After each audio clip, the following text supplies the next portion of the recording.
are people that want me to tell them how to do the potato chip scarf. So if you open the whole thing, it looks like this. This is a yarn that has all kinds of textures. So, you know, it changes textures, which is okay for this because when it twists, it looks very nice. So, that's the way it looks when you're knitting it, and this is the way it looks when it's on. So, it twists on itself. It goes like this. So, it twists on itself. See it? So, it's very pretty, very nice. And it's it's all over the internet, but people wanted me to teach them how to do it very slowly. So here we go.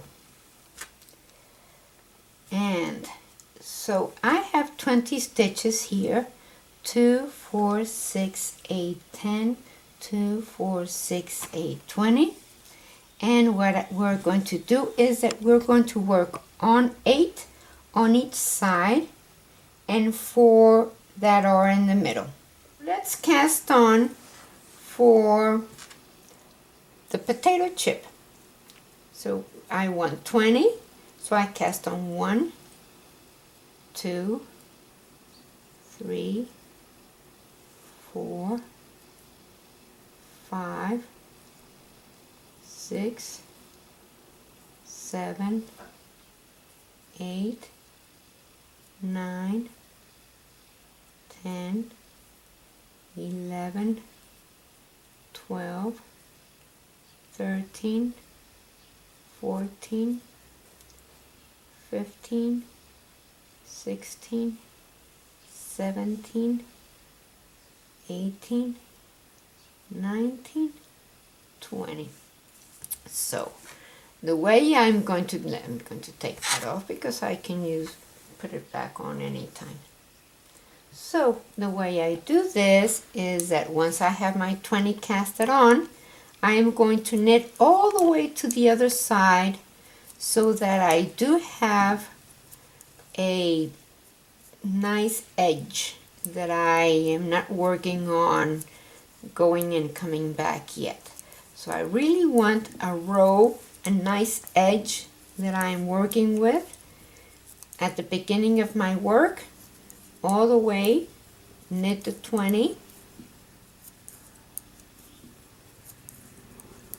And of course, look how neat it changes textures. Yeah, nice. So now, of course, we're going to have that edge there, which is the beginning of your row, of your cast on. That's your cast on. And then we are going to have the same pattern repeating. Yeah, now we're going to repeat. We're going to make the first pattern, which is we're going to knit 4, 1. So we are going to knit 4, and I do want to show you how to wrap a stitch. So here it is. So you work 4, 1, 2, 3, 4, and you turn your work, and you are going to come back. And the way you come back is that instead of knitting immediately, that's going to leave a hole there. So what you do is bring the next stitch on your right hand needle, bring it once you turn the one on your right hand needle that hasn't been knitted, pick up that stitch on your left needle, put your yarn in the back, pass that stitch again. So that means that you hugged it, you picked it up and wrap it around, and now you are going to come back, and there's not going to be a hole because you wrapped it around that stitch. So 1, 2, 3, 4. We're going to do it again. So let's do it again, because this time we're going to do 6. See how pretty that looks? Twist very nicely. So we go 1, 2, 3, 4, 5, 6, and you turn. So these are the 6 on your left hand needle. Those are the 6 that you just knitted. And I am going to pick up the next stitch on my right hand, pass it to my left hand needle, and put my yarn in the back, pass it again to my right hand needle. So now you can see that that yarn is hugging or wrapping around that one there. So now we're going to come back 1, 2, 3, 4, 5, 6. So we're going to do 8 now. We are going to do, but see, there's no holes there. That's the wrap around from the time before, right there, and there's no holes. And that's the wrap around on this one, and there's no holes. So let's do the 8. 1, 2, 3, 4, 5, 6, 7, 8. Now we are going to turn it. So the ones that are knitted are on my left hand needle, on my left hand, right here. And then I will pass this one from my right hand to my left needle, put the yarn in the back, and pass it again on to my right. So now I have my 8 that I need to knit. 1, 2, 3, 4, 5, 6, 7, 8. Okay, so now we are going to knit the whole way, and we're going to do the 20 of them, and we're going to go all the way to the other side, and this is all knit, you don't purl. So you knit all the way,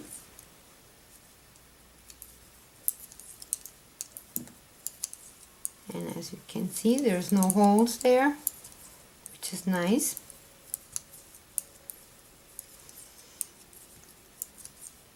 And we go all the way to the other side, and on the other side we're going to repeat the whole thing, because it has to, the flaring out is going to be done on both sides. So the flaring out means that, for example, on this here I have the 4 that I knitted and came back, and then I did the 6 and came back, and then I did the 8 and then I came back. So, and then I went all the way to the other side. So let's do that here. So again, we're going to repeat the whole thing. It's 1, 2, 3, 4. Get some more yarn here. Turn. Pick up the one on your right hand. Wrap around, put your yarn in the back so that it's hugging that one there. So my yarn is going in there, hugging that one here. And then we're going to knit the 4 coming back. 1, 2, 3, 4. And of course you can do it with any number of stitches. You can do it with 26. So, you know, you can do 4, 6, 8, and 12 if you want to. So sometimes they overlap in the middle, which I don't see any problem, but it would be a little bit different. So now it's 1, 2, okay, I need to knit that one, 2, 3, 4, 5, 6, turn,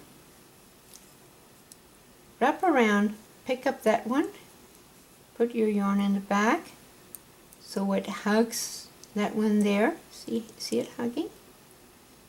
So now we're going to come back 1, 2, 3, 4, 5, 6.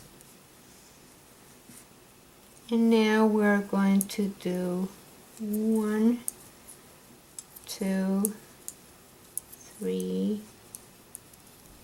4, 5, 6, 7, 8. Turn. Pick up the stitch on your right hand needle. Put your yarn in the back. Bring your stitch back, and now you have your 8 there. 1, 2, 3, 4, 5, 6, 7, 8. Now once you do this, now we're going to go and knit all the way to the other side and repeat the whole thing. So now we're going to do 1, 2, 3, 4, 5, 6, 7, 8, 9, 10. How many rows do you think you have to do for what you have, for example?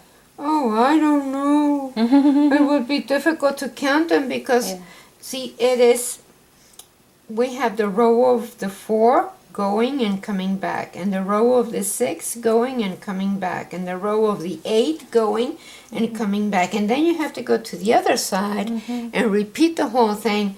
So it's not like, so you can count them in the middle. You can count these rows. But I don't know how many rows. I guess you kind of have to estimate and see how long you want it. You make a swatch and figure out how long you want your project to be. Well, you know, what I do is I buy some yarn that I like, and I'll make the scarf until I'm done with the yarn. Well, that looks like it's almost halfway done. And I already used part of this yarn to do something else, so and I still have all that, so I'm really going to finish that. I really want it longer. So, and this is the way we bind off. Once you do your 8 coming back, now you can cast off, and you cast off as always. You knit 2, pass that one through, knit another one, pass that one through, knit another one, pass that one through, knit another one, pass that one through, and all the way, all the way, all the way. And once you're done with all your stitches, you cut your yarn and you pass the tail through the last loop and you're done. Which is not what I'm going to do because I really want to continue this scarf. I really don't want to cut it, but I'll show you how to do it without cutting it because I can pass the whole thing through. So pass it through and pass it through. Yeah, I'll do it. It doesn't matter if I make a little knot later. So we're almost done. We're casting off, and I'm going to show you what the potato chip scarf looks like. That's my last stitch. You make it big, you cut your yarn, pass it through your loop, and you're done. And this is what it looks like. So let me show it. That's what it looks like, because now you have the different textures there. Look how pretty that looks. Very pretty. Yeah, you have the different textures, and it looks very nice. So It looks very nice with that kind of yarn. yes, it does. So, but there's many yarns that you can use. I mean, you can use any yarn. I'm using a size 10.5 needles, and this is a number 4 yarn, but since it has all these textures there, I decided to use a 10.5 so that you can, since it's all knit, and it really is, it gives a lot, so, you know, at least you make it faster.